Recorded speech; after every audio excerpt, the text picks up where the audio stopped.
Assalamualaikum warahmatullahi wabarakatuh. Perkenalkan, nama saya Marcella Aulia Marta dari kelas 03 TPLM 002. Di sini saya akan mempresentasikan tentang model referensi OSI dan enkapsulasi yang ada di pertemuan 6. Yang pertama itu ada OSI 7 layer. Model Option System Interconnection atau OSI merupakan penjabaran dari bentuk ketujuh lapisan yang difungsikan sistem komputer pada jaringan untuk melakukan komunikasi. OSI adalah standar utama pada model jaringan komunikasi dan telah digunakan di banyak perusahaan telekomunikasi serta komputer sejak tahun 1980-an. Internet modern tidak didasarkan pada OSI tetapi pada model TCP/IP yang sederhana. Modem internet tidak berdasarkan OSI tetapi menggunakan modem TCP/IP dan akan tetapi 7 OSI juga banyak digunakan karena 7 OSI layer dapat menggambarkan serta mengungkapkan seperti apa operasi pada jaringan. OSI diperkenalkan pada tahun 1983 oleh perwakilan dari perusahaan komputer dan telekomunikasi utama dan dimiliki ICO menjadi standar internasional di tahun 1984. Ada penjelasan fungsi dari masing-masing layernya, yaitu yang pertama lapisan fisik atau physical layer. Lapisan fisik bertanggung jawab atas kabel fisik atau koneksi nirkabel antara node jaringan. Hal tersebut mendefinisikan konektor, kabel listrik atau teknologi nirkabel yang menghubungkan perangkat dan bertanggung jawab untuk transmisi data mentah yang hanya merangkai 0S dan 1S sambil mengurus kontrol laju bit.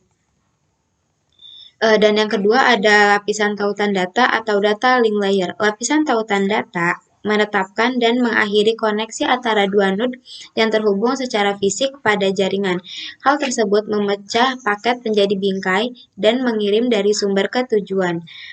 Lapisan ini terdiri dari dua bagian Logical Link Control atau LLC yang mengidentifikasi protokol jaringan, melakukan pemeriksaan kesalahan dan menyinkronkan bingkai, dan kontrol akses media atau MIC yang menggunakan alamat MIC untuk menghubungkan perangkat dan menentukan izin untuk mengirimkan dan menerima data. Dan yang ketiga ada lapisan jaringan atau network layer. Lapisan jaringan memiliki dua fungsi utama. Salah satunya adalah memecah segmen menjadi paket jaringan dan menyusun kembali di ujung penerimaan. Yang lain adalah paket peruten dengan menemukan jalur terbaik di seluruh jaringan fisik. Lapisan jaringan menggunakan alamat jaringan atau biasanya alamat protokol internet untuk merutekan paket ke node tujuan. Dan yang keempat itu ada lapisan transportasi atau transport layer. Lapisan ini mengambil data yang ditransfer dalam lapisan sesi dan memecahnya menjadi segmen di ujung transmisi. Hal ini bertanggung jawab untuk menyusun kembali segmen di ujung penerimaan, mengubahnya kembali menjadi data yang dapat digunakan oleh lapisan sesi. Lapisan transport melakukan kontrol aliran, mengirim data pada tingkat yang sesuai dengan kecepatan koneksi perangkat penerima, dan kontrol kesalahan memeriksa apakah data diterima dengan tidak benar dan jika tidak meminta lagi. Ada fungsi yang disediakan pada layer transport, yaitu yang pertama melakukan segmentasi pada layer di atasnya, dan yang kedua ada koneksi end-to-end. Dan ada koneksi end-to-end ini ada beberapa proses yang terjadi sebelum mengirim data, yaitu ada mengirim sinyal sinkronisasi ke penerima, ada penerima mengirimkan balasan sinyal negotiate connection, terus ada lalu pengirim membalas menggunakan sinyal acknowledge yang berarti sinyal siap atau untuk pengiriman, dan ada koneksi terbangun, dan yang terakhir ada segmen di akhir. Dan yang ketiga yaitu mengirimkan segmen antar host. Yang keempatnya mengirimkan paket data sesuai dengan urutan. Nah, yang terakhir, yang keberapa ini ya? Ada pokoknya ada lapisan session layer. Lapisan sesi membuat saluran komunikasi yang disebut sesi antar perangkat.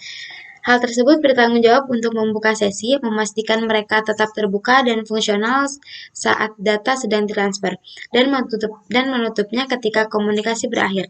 Lapisan sesi juga dapat mengatur titik pemeriksaan selama transfer data jika sesi terganggu perangkat dan dapat melanjutkan transfer data dari pos pemeriksaan terakhir. Selanjutnya ada lapisan presentasi, presentation layer. Lapisan ini menyiapkan data untuk lapisan aplikasi.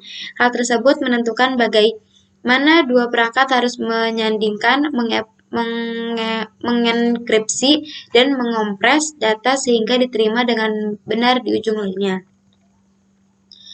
Dan ada juga lapisan aplikasi, yaitu application layer, digunakan untuk perangkat lunak pengguna akhir seperti browser, web, dan klien email. Pada hal ini, terjadi protokol yang menjadikan perangkat lunak dapat mengirim serta menerima setiap informasi lalu menyampaikan data yang dibutuhkan user.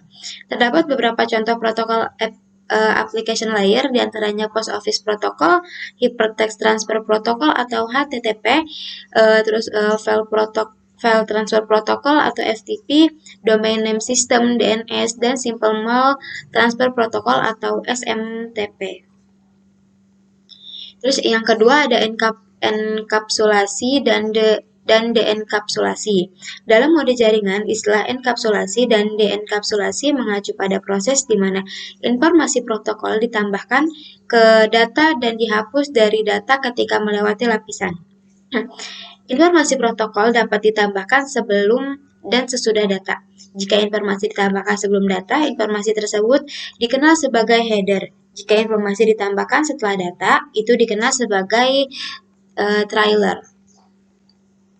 Header dan trailer yang ditambahkan oleh lapisan di komputer pengirim hanya dapat dihapus oleh lapisan peer di komputer penerima.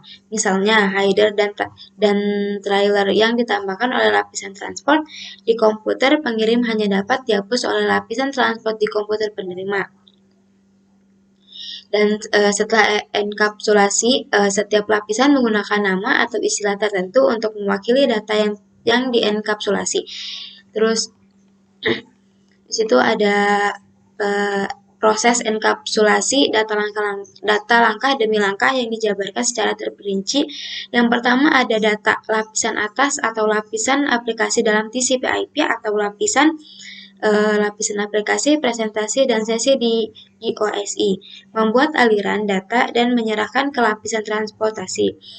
Lapisan atas tidak menggunakan header atau trailer dengan data, tetapi jika diperlukan, aplikasi yang menggunakan koneksi dapat menambahkan header dan trailer dengan data. Misalnya, browser menggunakan protokol HTTP untuk mengambil situs web dari server web. Protokol HTTP menggunakan header dengan data. Yang kedua ada segmen. Lapisan transportasi memecah aliran data yang diterima dari lapisan atas menjadi potongan-potongan yang lebih kecil.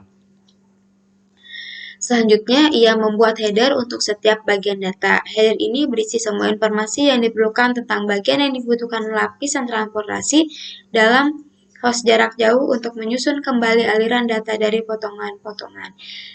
Yang ketiga ada paket.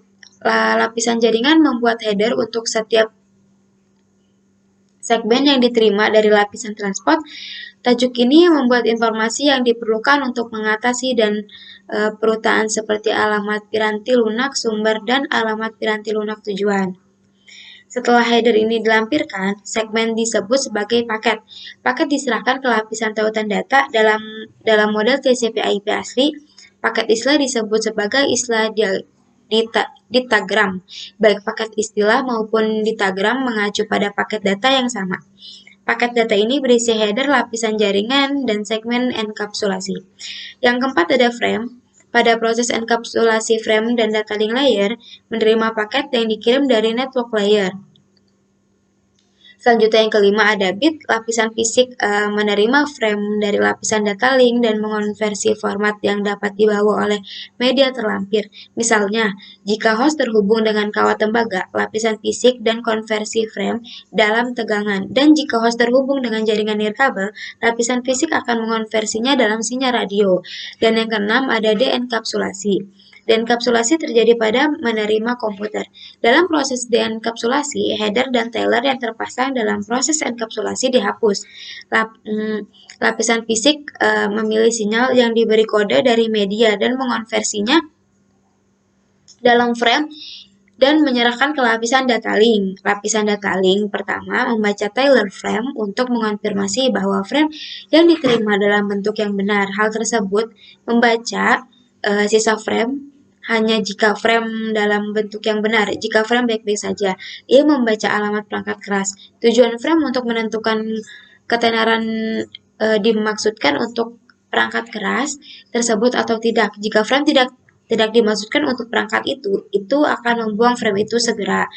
Dan jika frame yang dimaksudkan untuk itu, maka akan menghapus header dan tailer dari frame. Tuh.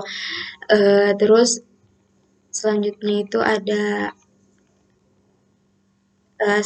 ada menghapus header segmen dari semua segmen dan menyusun kembali di aliran data asli. Aliran data diserahkan ke lapisan atas.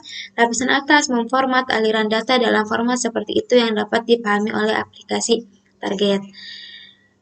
Sekian dari yang saya presentasiin ini dari pertemuan 6. Semoga bermanfaat. Terima kasih. Wassalamualaikum warahmatullahi wabarakatuh. Bye guys.